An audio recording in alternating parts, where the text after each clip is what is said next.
बने हुए हैं बांग्लादेश में भारत की पूर्व उच्चायुक्त वीना सीकरी हमारे साथ इस वक्त जुड़ रही हैं। वीना सीकरी जी, जो इस वक्त बांग्लादेश में हालात बने हुए हैं, भारत के लिहाज से ये कितने अहम हो जाते हैं? हमारे लिए नेचुरली एक बहुत चिंताजनक स्थिति है, क्योंकि शेख हसीना जी जो प्रधानमंत्री थी कल तक, उन्होंने अपना इस्तीफा दे दिया है और वो देश छोड़ के चली गई हैं। फिलहाल वो भारत में हैं। तो वहाँ पे क्या हो रहा है, वहाँ इंतरिम सरकार बन रही है। हम देख रहे हैं कि इस इंतरिम सरकार में कौन है। सुना है कि प्रोफेसर मोहम्मद यूनुस इसमें बहुत अहम रोल निभाएंगे और वो इसमें जुड़ेंगे। तो ये भी देखने वाली बात है कि ये तख्ता पलट ये कैसे हुआ।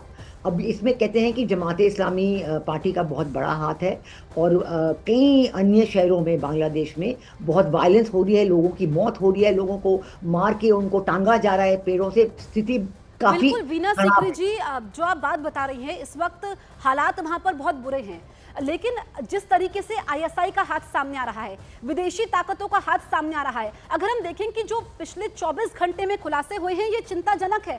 फिर से पाकिस्तान का हाथ इस पर सामने आ रहा है, इस पर आपकी क्या राय है?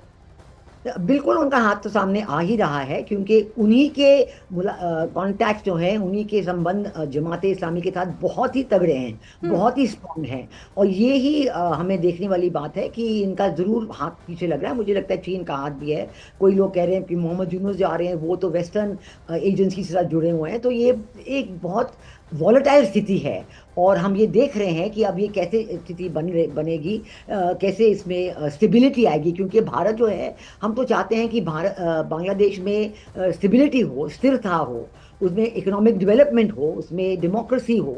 तो इसलिए अगर ऐसे तख्ता पलट करने से ऐसे ये हुआ है, कल तो हम देख रहे थे विजुअल्स की, father of the nation Bangabandhu Sheikh Mujibur Rahman, उनकी भी मूर्तियां को गिराई जा रही थी, और उनके जो घर हैं धानमंडी में, उनको जलाया गया था। तो नेचुरली इसमें तो बड़ी चिंताजनक स्थिति है कि लिबरेशन वॉर के सारे जो निशाने थे, उनके बिल्कुल मेमोरीज थी, उनको लगता है कि कोई जो अभी आ रहे हैं। वीना सीकरी जी, जिस तरीके से वहां पर घर जलाए जा रहे हैं, पूर्व क्रिकेटर तक को नहीं बख्शा जा रहा है।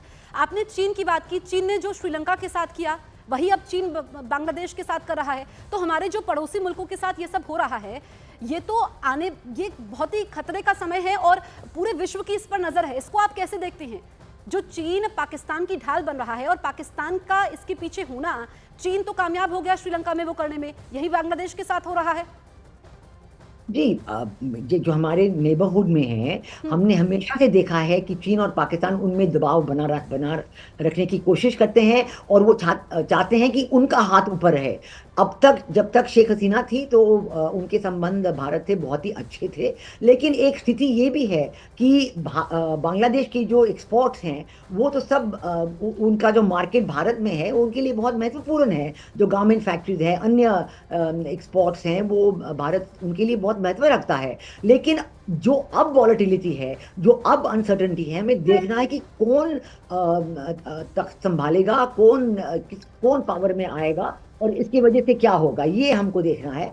और इसलिए हम इसके बारे में हमारी सरकार जो है वो देख रही है बड़े ध्यान से कि अब कैसे होगा। It is a very volatile situation, चिंताजनक सिचुएशन जरूर है, लेकिन क्यों हुआ, कैसे हुआ, ये लंबी बातें करके पता चलता है। ओके, बिल्कुल वीना सीकरी जी, आपने हमसे बातचीत की, इसके लिए आपका बहुत बहुत शुक्रिया। तो खतरे की घंटी जरूर है, न सिर्फ हमारे लिए, भारत के लिए, बांग्लादेश के लिए, बल्कि पूरे विश्व पर इसका असर पड़ता है। आपने तमाम जानकारी हम तक पहुंचाई, शुक्रिया आपका।